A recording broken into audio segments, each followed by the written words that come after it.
Ada satu hal yang jarang dibicarakan. Ketika kamu disakiti tapi memilih diam, sebenarnya kamu tidak sendirian. Banyak orang mengira diam itu lemah, padahal justru di sanalah sesuatu mulai bergerak. Pernahkah kamu melihat orang yang melukaimu tiba-tiba hidupnya berubah tanpa alasan jelas, sementara kamu perlahan terasa lebih terlindungi? Jika iya, mungkin ada kekuatan lama yang sedang bangkit, dan tanda-tandanya sering muncul tanpa disadari. 1. Orang yang menyakitimu tiba-tiba mendapat masalah bertubi-tubi. Ada momen ketika kamu memilih diam setelah disakiti, bukan karena takut, tapi karena hatimu sudah terlalu lelah untuk membalas. Di saat seperti itu, sesuatu yang tidak kasat mata mulai bergerak. Orang yang menyakitimu perlahan memasuki fase hidup yang terasa berat tanpa mereka mengerti penyebabnya. Masalah kecil muncul satu persatu, lalu saling menumpuk. Hal yang dulu terasa mudah tiba-tiba terasa rumit. Rencana yang sudah disusun rapi mendadak berantakan, dan mereka merasa seperti selalu berada di waktu dan tempat yang salah. Yang menarik, ini sering terjadi tanpa kamu mengucapkan doa buruk atau menyimpan dendam. Justru ketika kamu berusaha ikhlas dan menjauh, hidup mereka seperti kehilangan keseimbangan. Bukan karena kamu lebih kuat, tetapi karena ada kekuatan lama yang merasa batasnya dilanggar.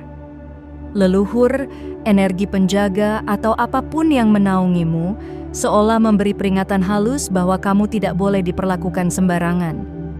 Masalah itu tidak selalu besar di awal. Bisa dimulai dari hubungan yang retak, kepercayaan orang lain yang perlahan hilang, atau keputusan kecil yang berujung penyesalan.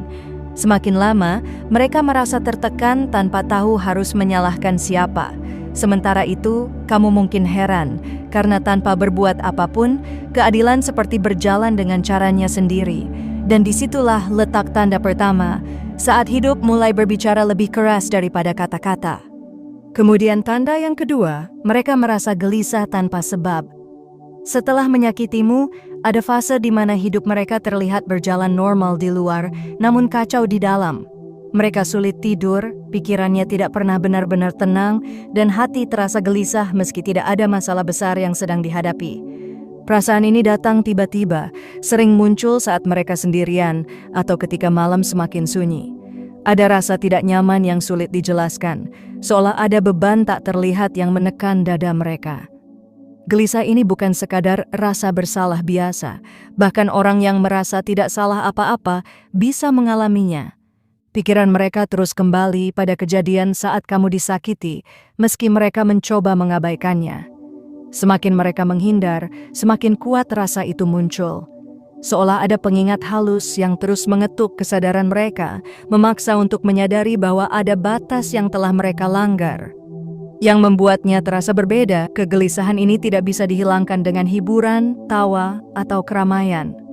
Saat semua itu hilang, rasa kosong dan tidak tenang kembali datang. Dan tanpa mereka sadari, inilah salah satu tanda bahwa setelah kamu disakiti, ada keseimbangan yang sedang ditarik kembali, perlahan tanpa suara, namun sangat terasa. 3. Rezeki dan urusan hidup mereka mulai seret. Setelah menyakitimu, hidup mereka perlahan terasa seperti berjalan di jalan yang berat. Bukan karena usaha mereka berhenti, justru kadang mereka merasa sudah bekerja lebih keras dari biasanya. Namun hasilnya tidak sebanding. Apa yang dulu lancar kini sering tertunda, peluang datang lalu menghilang, dan uang terasa cepat habis tanpa alasan jelas. Semua seperti bocor, meski sumbernya tidak terlihat. Yang aneh, keseretan ini tidak terjadi sekaligus. Awalnya hanya keterlambatan kecil, janji yang batal, atau rencana yang harus diulang.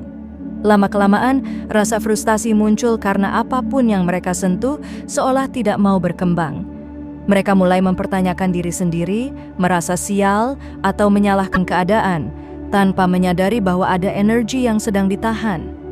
Sementara itu, kamu yang disakiti justru perlahan dijauhkan dari kesulitan yang sama. Meski hidupmu tidak langsung mudah, selalu ada jalan keluar di saat genting. Disinilah tanda itu terasa kuat, ketika rezeki bukan hanya soal usaha, tapi juga soal bagaimana seseorang memperlakukan orang lain. Dan ketika batas itu dilanggar, aliran hidup bisa berubah arah tanpa peringatan. Tanda keempat, kamu tiba-tiba dijauhkan dari bahaya yang lebih besar. Setelah kamu disakiti, ada hal-hal yang seharusnya bisa memperparah keadaanmu, namun anehnya tidak pernah benar-benar terjadi. Konflik yang hampir meledak mendadak mereda, rencana yang bisa menjerumuskanmu tiba-tiba batal, atau seseorang yang berpotensi melukaimu lebih dalam perlahan menjauh dengan sendirinya. Semua seperti dihentikan tepat sebelum menjadi masalah besar. Awalnya kamu mungkin mengira ini hanya kebetulan, namun jika diperhatikan, pola ini muncul berulang. Setiap kali kamu hampir masuk ke situasi berbahaya, selalu ada penghalang halus yang membuatmu mundur atau berbelok arah. Bukan karena kamu takut, tapi karena keadaan memaksamu untuk selamat. Di saat yang sama, kamu mulai menyadari bahwa meski hatimu sempat terluka, hidup seakan memberi ruang bernapas agar kamu tidak hancur sepenuhnya. Inilah tanda perlindungan bekerja tanpa suara. Saat kamu memilih diam dan tidak membalas, ada kekuatan yang memastikan lukamu tidak bertambah, seolah berkata, "Sampai di sini saja, kamu tidak boleh disakiti lebih jauh." 5. Hatimu terasa lebih kuat meski luka belum sepenuhnya hilang. Setelah disakiti, seharusnya kamu runtuh, marah, atau kehilangan arah. Tapi yang terjadi justru sebaliknya. Meski masih ada rasa perih, kamu tidak hancur. Ada kekuatan aneh yang muncul dari dalam, membuatmu tetap bisa berdiri, tetap bisa berpikir jernih, dan tidak tenggelam dalam keputusasaan. Kamu sendiri mungkin heran, karena luka itu nyata, tapi jiwamu tidak selemah yang kamu bayangkan. Kekuatan ini bukan berarti kamu tidak merasa sakit. Kamu tetap sedih, kecewa, bahkan menangis. Namun di balik semua itu, ada keteguhan yang menjaga agar kamu tidak berubah menjadi versi dirimu yang penuh kebencian. Kamu tidak kehilangan empati, tidak berubah menjadi dingin, dan tidak terdorong untuk membalas dengan cara yang merusak dirimu sendiri. Semakin waktu berjalan, kamu mulai sadar bahwa kekuatan ini bukan datang dari ego, melainkan dari perlindungan. Seolah ada yang menopang batinmu agar kamu bisa belajar dari luka, bukan tenggelam di dalamnya. Dan disitulah tandanya terlihat jelas. Saat kamu disakiti, namun jiwamu tetap utuh, itu pertanda kamu tidak dibiarkan sendirian. 6. Orang yang menyakitimu perlahan dijauhi oleh lingkungannya. Setelah apa yang mereka lakukan padamu, perubahan itu tidak langsung terlihat. Awalnya mereka masih dikelilingi orang-orang, masih tertawa, masih terlihat baik-baik saja. Namun pelan-pelan, sesuatu mulai bergeser. Orang-orang mulai menjaga jarak, percakapan terasa dingin, dan kepercayaan yang dulu ada perlahan memudar. Bukan karena kamu bercerita atau membuka aib mereka, tapi karena sikap asli mereka mulai terbaca dengan sendirinya. Tanpa mereka sadari, kata-kata dan perilaku mereka semakin sering disalahpahami, niat baik mereka diragukan, dan kehadiran mereka tidak lagi dicari. Lingkaran yang dulu ramai menjadi semakin sempit. Mereka merasa tidak lagi didengar seperti dulu, seolah ada dinding tak terlihat yang memisahkan mereka dari orang-orang di sekitarnya. Di saat yang sama, kamu mungkin melihat semua ini dengan perasaan campur aduk. Tidak puas, tidak juga senang. Hanya heran bagaimana kebenaran bisa muncul tanpa perlu diperjuangkan. Dan disinilah tandanya, ketika seseorang menyakitimu tanpa alasan yang benar, hidup perlahan menunjukkan siapa dirinya pada dunia tanpa kamu harus berkata apa-apa. Kemudian tanda ketujuh, kamu mendapatkan pertolongan di saat yang tidak terduga. Setelah kamu disakiti dan berada di titik lemah, ada momen-momen kecil yang terasa seperti keajaiban sederhana. Saat kamu hampir menyerah, tiba-tiba ada orang yang membantu tanpa kamu minta. Bisa berupa nasihat yang tepat di waktu yang pas, peluang yang muncul saat kamu merasa buntu, atau sekadar kehadiran seseorang yang membuat hatimu sedikit lebih tenang. Pertolongan ini sering datang dengan cara yang sangat alami, seolah kebetulan. Namun jika kamu mengingatnya kembali, waktunya selalu tepat. Datang di saat kamu benar-benar membutuhkannya, bukan saat kamu baik-baik saja. Bahkan kadang pertolongan itu datang dari orang yang tidak pernah kamu sangka sebelumnya. Yang membuatnya terasa berbeda, bantuan ini tidak hanya meringankan masalahmu, tapi juga menguatkan hatimu. Kamu merasa masih layak diperjuangkan, masih pantas dilindungi. Dan disitulah tanda itu terasa jelas, saat kamu disakiti, namun hidup memastikan ada tangan lain yang menahanmu agar tidak jatuh terlalu jauh.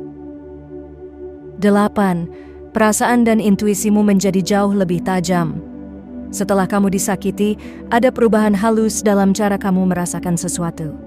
Kamu lebih cepat menangkap gelagat orang, lebih peka pada suasana, dan lebih berhati-hati tanpa harus berpikir keras. Hal-hal yang dulu terasa samar kini mudah terbaca. Kamu tahu kapan harus mendekat dan kapan harus menjaga jarak, seolah hatimu diberi alarm yang lebih sensitif. Kepekaan ini tidak datang dari rasa curiga, melainkan dari pengalaman yang dilindungi. Kamu tidak lagi mudah percaya begitu saja, tapi juga tidak menutup diri sepenuhnya. Ada keseimbangan baru yang terbentuk, membuatmu lebih waspada tanpa kehilangan kelembutan. Seringkali, intuisi ini menyelamatkanmu dari situasi yang berpotensi melukai kembali. Kamu tiba-tiba enggan berada di tempat tertentu, menunda keputusan, atau menghindari seseorang tanpa alasan logis, dan belakangan kamu sadar, keputusan itu tepat. Disitulah tandanya, ketika setelah disakiti, batinmu diasah agar kamu tidak jatuh di luka yang sama untuk kedua kalinya. 9. Mereka sering teringat kamu tanpa alasan yang jelas. Meski kamu sudah menjauh dan tidak lagi hadir dalam hidup mereka, namamu tiba-tiba muncul di pikiran mereka di waktu yang aneh. Saat sedang sendiri, menjelang tidur, atau ketika hidup terasa kosong. Ingatan itu datang bukan sebagai kenangan manis, melainkan perasaan tidak nyaman yang sulit dijelaskan. Ada rasa ganjil, seolah ada sesuatu yang belum selesai. Semakin mereka mencoba melupakan, semakin sering bayanganmu muncul. Bukan karena rindu, tapi karena ada beban batin yang tertinggal sejak mereka menyakitimu. Hati kecil mereka tahu ada batas yang terlewati, meski mulut dan ego menolak mengakuinya. Yang menarik, kamu sendiri mungkin tidak melakukan apa-apa, tidak menghubungi, tidak mengingat, bahkan sudah berusaha melangkah maju. Namun di sisi lain, mereka justru terikat oleh ingatan itu. Dan disitulah tandanya, ketika kamu dilukai, tapi bukan kamu yang terjebak dalam masa lalu, melainkan mereka yang harus berhadapan dengan bayangan perbuatannya sendiri. 10. Kamu terhalang dari pilihan yang sebenarnya akan menyakitimu. Setelah kamu disakiti, ada rencana atau keputusan yang hampir saja kamu ambil, namun entah kenapa selalu gagal terlaksana. Bisa karena keadaan berubah mendadak, orang lain membatalkan, atau hatimu tiba-tiba ragu di detik terakhir. Saat itu mungkin kamu kecewa, merasa kesempatanmu dirampas, atau mengira semuanya tidak berpihak padamu. Namun seiring waktu berjalan, kamu mulai menyadari sesuatu. Jalan yang tertutup itu ternyata menyimpan risiko besar. Jika kamu benar-benar melaluinya, luka yang kamu rasakan bisa jauh lebih dalam. Keputusan yang gagal itu justru menyelamatkanmu dari masalah yang belum kamu lihat saat itu. Disitulah tanda ini bekerja dengan sangat halus, bukan dengan melarangmu secara keras, tapi dengan menggeser keadaan agar kamu tidak melangkah ke arah yang salah. Saat kamu disakiti dan memilih diam, ada kekuatan yang menjaga agar penderitaanmu tidak bertambah, meski caranya sering baru kamu pahami setelah semuanya berlalu. 11. Amarahmu tidak berubah menjadi dendam yang merusak. Setelah disakiti, wajar jika hatimu marah, kecewa, bahkan merasa tidak adil. Namun yang mengejutkan, perasaan itu tidak berkembang menjadi kebencian yang menguasai hidupmu. Kamu bisa marah tanpa kehilangan kendali, sedih tanpa ingin menghancurkan siapapun. Ada batas tak terlihat yang menjaga emosimu agar tidak tenggelam terlalu dalam. Kamu mungkin sempat membayangkan balasan, namun pikiran itu cepat berlalu. Bukan karena kamu lemah, melainkan karena hatimu seperti ditahan dari sesuatu yang akan merusak dirimu sendiri. Kamu masih bisa berpikir jernih, masih bisa melihat hidup ke depan, tanpa harus membawa beban dendam kemanapun kamu pergi. Inilah tanda perlindungan yang sering tidak disadari. Saat kamu disakiti, bukan hanya tubuh dan hidupmu yang dijaga, tapi juga jiwamu. Karena dendam yang dibiarkan tumbuh hanya akan melukai orang yang menyimpannya. Dan ketika amarahmu dijaga agar tidak berubah menjadi racun, itu pertanda kamu tidak dibiarkan berjuang sendirian. 12. Hidupmu perlahan bergerak naik saat kamu memilih ikhlas dan diam. Setelah semua luka, kamu tidak langsung melihat perubahan besar, tidak ada keajaiban instan. Namun pelan-pelan hidupmu terasa bergerak ke arah yang lebih baik. Bukan berarti tanpa masalah, tapi langkahmu terasa lebih ringan. Hal-hal yang dulu terasa berat mulai terurai satu persatu, seolah beban yang tidak terlihat diangkat sedikit demi sedikit. Di saat yang sama, kamu menyadari bahwa kamu tidak lagi berada di titik yang sama seperti saat disakiti. Cara pandangmu berubah, hatimu lebih tenang, dan pilihan hidupmu terasa lebih selaras. Kamu bertumbuh tanpa harus menjatuhkan siapapun, tanpa balas dendam, tanpa keributan. Inilah tanda terakhir yang paling sunyi namun paling kuat. Saat kamu tidak membalas, tidak membuktikan apapun, dan memilih menjaga hatimu sendiri, hidup justru membukakan jalan.